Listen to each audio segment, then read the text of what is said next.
Hey, what's up, beautiful jellyfish? It's Tracy. Thanks so much for taking time out of your day to hang out with me in this video. And today I'm going to be doing a video that I've never done before, which is reacting to your unpopular Magic opinions. I asked this on Twitter, so if you're not following me already, you definitely should be for a chance to be featured in this. Basically, I asked my friends on Facebook as well to post these, so I might be posting those. I did get some comments that are in formats that I don't personally play, so I don't really have necessarily an opinion. I don't think it's right for me to have an opinion if it's an opinion on Legacy and I don't play Legacy. I just don't think that's really fair for me to do. But I'm definitely going to be reacting to a solid amount of these and just saying if I agree or I disagree and possibly an explanation. So let's hop into it. So first I'm going to be going to Facebook and then I will be going to Twitter. So my friend Dan says, R&D loves Simic and Azorius too much.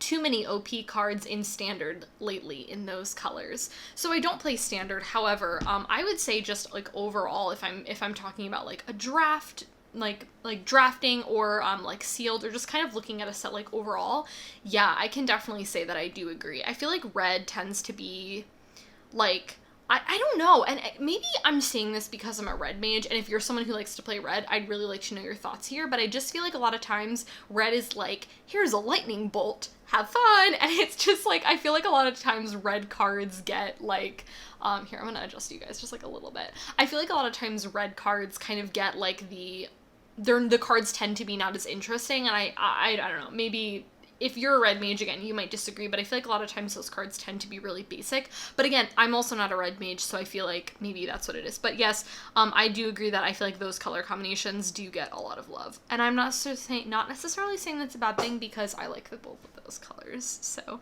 yeah, I would say probably my favorite color combination is probably Orzhov. I really tend to lean towards that, and I do really enjoy Simic a lot. And Azorius, I like a lot of them. I feel like people are what's your guild? It's how about all of them? Will says, John Martin loves CDH. If you guys don't know, John Martin won a GP, won a Grand Prix, and that's kind of the ongoing joke. He's a mages person, and it's an ongoing joke that we're just GP winner John Martin. Okay, anyways. John's a cool guy. And he loves CDH. I don't know if that's true or not. LOL. Okay. My friend Mike said, Magic power creep isn't fine, and their obvious cash grabs with current product being released is harmful to the game long term. 100% agree with this. I think a lot of people have issues with Secret Lair. If you've been following me for a while, you know my opinions on Secret Lair. I personally like the product, hate how it's being distributed. I feel like I've been talking about this in basically every video that's coming out recently, is just the way this product is being handled. I don't agree with. I don't like how local game stores are being cut out. Agreed. Don't necessarily know if it's an unpopular opinion though. Spencer said, shorter Magic games are less fun than longer ones.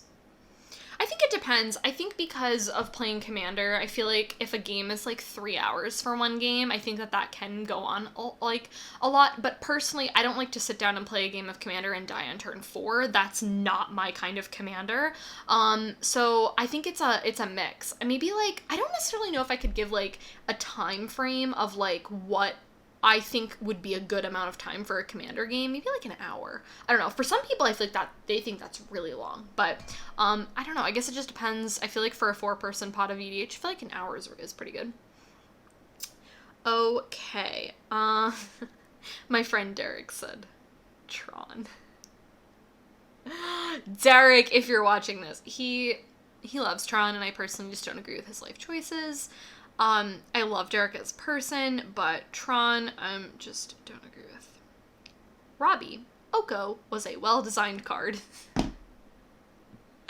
Whoa, that's a hot take. Well, so here's the thing, is I feel again, this is one of those things where I don't play Oko I don't see Oko in other formats other than Commander.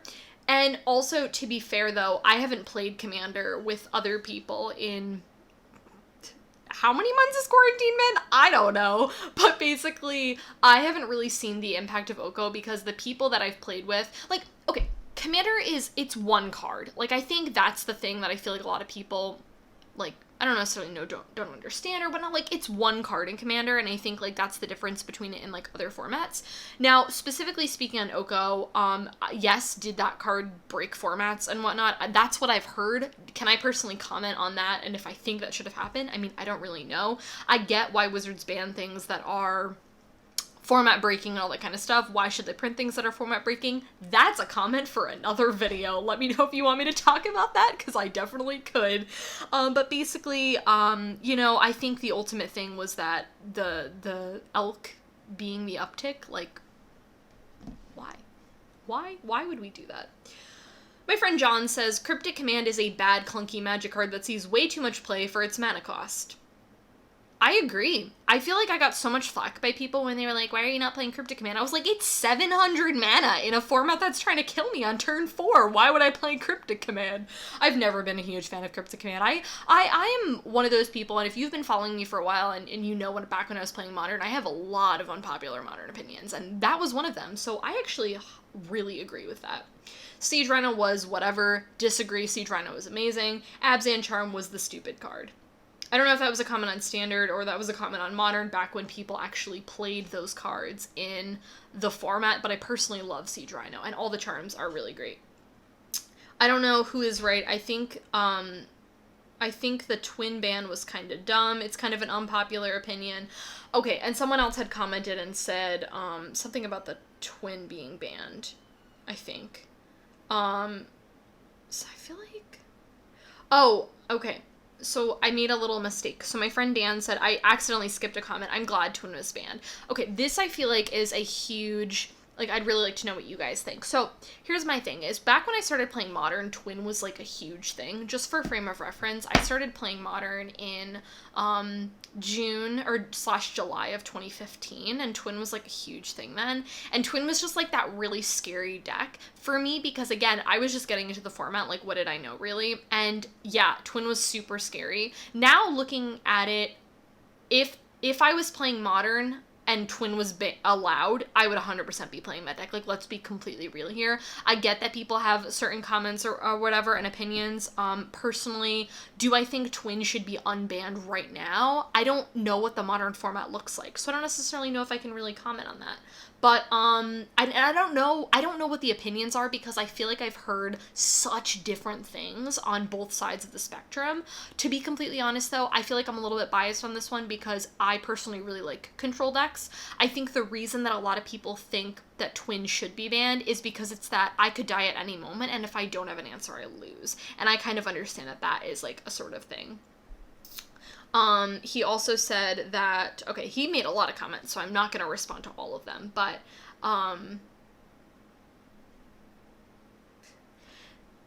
this comment was funny. He says, John also says, I think it's fun playing against a million counterspells and trying to work around them.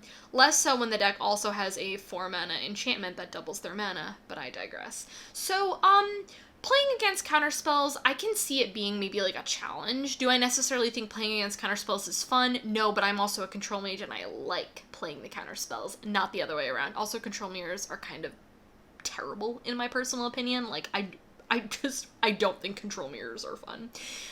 Serum Visions is awful and should not see play, though Thought Scour is very, very underplayed and has so many incredible uses. Disagree. I think if you are playing, like, I'm thinking of, like, a Grixis shell, I think Thought Scour is incredibly good. Serum Visions is definitely, they're both the same mana cost, but Serum Visions is a sorcery. Also, you scry, you draw and then scry, which is pretty bad. Though, to be honest, if, like, anything else, like, if Preordain was, like, allowed in Modern, or, I don't know, Brainstorm, that would never happen. Obviously, that would be the pick over Serum Visions. People just play it because it's what they play. I think if you're playing a different type of blue deck that doesn't rely on your graveyard, I don't see the point of Thought Scour if your only card you're getting back is Snapcaster Mage, so.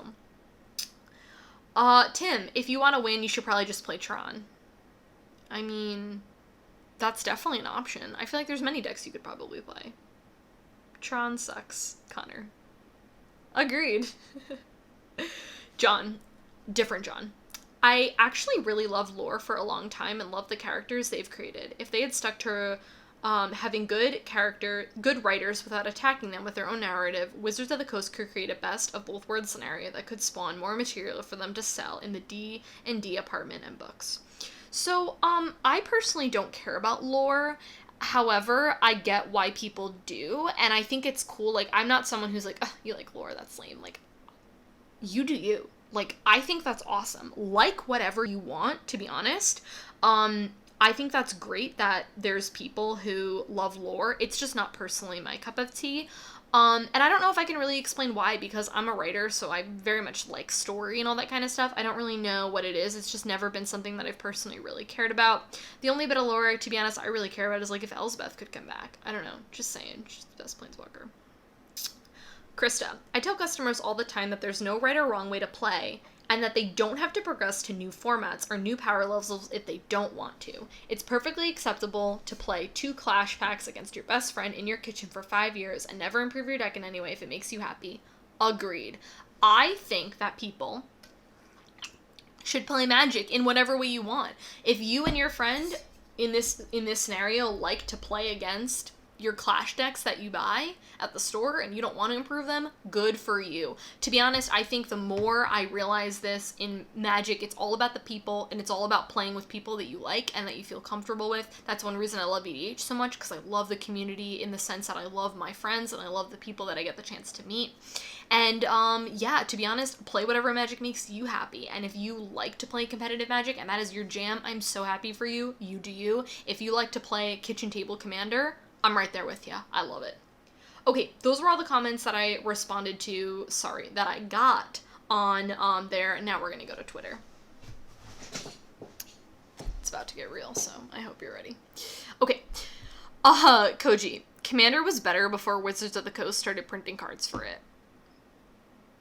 I don't know. I think that there's been a lot of cards that have come out from Commander sets, but one thing I will say I appreciate more is I appreciate when there's like a set, like Zendikar's coming out, when it's like that, and then you find the Commander cards there, then just having a Commander product and like, here you go, this is designed for Commander. If Wizard of the Coast said tomorrow we are never coming out with a Commander set, as in they were never coming out with those, I don't know what they're called, so like the Commander products, like Commander 2020 or whatever, and they weren't coming out with those precons, I would be perfectly okay with that. Yes, it does allow for a chance to reprints, however, I'm personally, and I've said this multiple times, I'm not really interested in those products because I'm a foil Magic lover, and those don't give me a chance to buy me foils. This is my own personal thing. I think the Commander products are great. However, my gripe with those products is I feel like some people just buy that and then just everyone has that type of deck, and that's where I think my issue lies. But I feel like that's a whole comment for another video. Let me know if you're interested in seeing a video with that. But again, I like those products for beginners because I think it's great. You can buy a precon, not do many tweaks to it. So yeah. Simon, hot take. I love how we started with the hot take. Sealed is more fun than Draft. Also, hot take, Tezzeret isn't an evil character. Okay, well, I don't know about the Tezzeret thing because I don't know what his story is. Though, hold up, I feel like I did read, what is that book called? The one with Jace. It's got the really, really pretty art, the Jace Bellerin art, Agents of Artifice. Is that? I read that book, actually. It's the only bit of lore I actually know. And Tezzeret was in that, if I'm remembering correctly, and he was a jerk. So I don't necessarily know if I agree with that, but also I don't really know that a lot about lore. Sealed is more fun than Draft. I think Sealed is fun. I think my issue with Sealed is that it's what you get. And so I feel like to be honest, I feel like if you're just going for a fun time, Sealed, love it. Like, if you were just like, I don't care if I win, I don't care if I lose, you just get to open cards and have fun. I envision Draft as being a little bit more competitive because I assume Sealed typically is a pre-release, and I think that is really, really fun for me. Andrew. Planeswalkers shouldn't be on the brink of unplayable almost always. Should be on the brink of unplayable almost always. Planeswalker decks are just the perfect power level. Otherwise, they should just ... ellipses, go away. 100% agree with you. I think Planeswalkers have gotten to the point where they're ridiculous, they are repetitive, every Planeswalker does the same thing, there's like 17 Chandras, what do they all do? Lightning bolt people to death? Why do we need another one? 100% agree.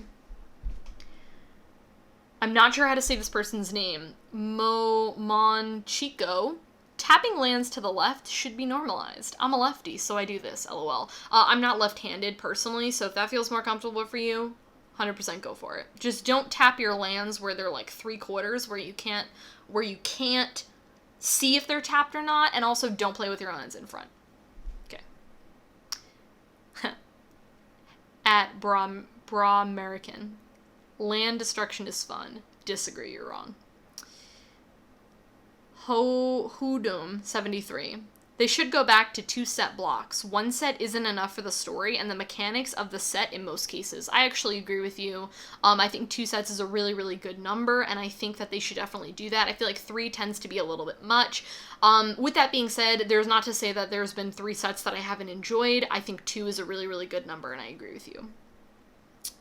Justin Angerlo. Rotation for standard needs to happen more than once a year. Okay. Sure. I think variety is the spice of life, and I think that's an appeal for standard for a lot of people. I can definitely see that, I definitely could see that, like, as being a thing that Wizards might look into. Okay. Aldo. Modern has never been fun nor interesting to play. I don't necessarily know, because I feel like when I played it, I enjoyed it, but I also feel like now, like, back when I got into Modern, I don't feel like I enjoyed it as much. It caused more anxiety and stress, and I've done a lot of videos talking about why I don't play competitively anymore, if you're interested in that. And so, yeah. Sure. I mean, I'm not interested in it right now. And so I feel like there's been points, like, I think that's the interesting thing about looking at, like, okay, I feel like it's really hard to do this for Commander, because I feel like for Standard, you could say, I remember that Standard, or for Modern, I remember that Modern format and what that was like. Like Twin, for example, that was like a huge part of Modern's history, right? I don't feel like you can do that as easily with Commander, because it's like, my Commander 2018 looks really different from your Commander 2018. Like, I feel like the Commander products don't necessarily relate to what's going on in the game, if that makes sense. So, yeah, I mean, I don't personally think Modern, I don't think about Modern, I don't really care about Modern. The only time I talk about Modern is on here. Like, I don't talk about it with people in, you know, other regards. Last comment, Oscar. Just because a flavor win takes longer and is harder to pull off doesn't mean it can't be fun. I agree. I think having flavor wins is definitely really cool. Like, I had a flavor win, this was before quarantine, so this was a while back, where I played a Blue Sun Zenith. Normally I target myself, and I was actually playing against a mill deck, and I actually milled them out. That was a flavor win to me. I thought that was incredibly fun, and just a really cool, sort of unique way to win. I don't frequently target other people with my Blue Sun Zenith, and I don't frequently mill them out that way, but it just worked, and it was a really fun time. So I think that flavor wins can definitely be enjoyable, and that's, to be honest, I think that's what Commander's all about. It's just about having fun, and that's the reason I love the format so much. So this was super fun to do. I actually really enjoyed this video. I really enjoyed getting the pieces together and all that kind of stuff. Yeah, I hope you guys enjoyed this. Make sure to be following me on Twitter just in case you want to be featured in another one of these, depending on how this video does. And if you guys like this, I definitely like to do another one as well. And if I get maybe more Twitter comments, the reason I went to my Facebook is because I wanted to make sure I got enough opinions, because I didn't necessarily know if I'd get enough opinions on Twitter, so I reached out to there as well. So anyways, if you guys did enjoy this, I'd really like to, if you left me a comment in the comment section so that I could hear what you guys think about these comments, what you guys think about these responses, and like this video if you did enjoy it. I'd really appreciate it. It helps me out a lot. Subscribe to my channel if you're not already, and I'll catch you guys in my next one.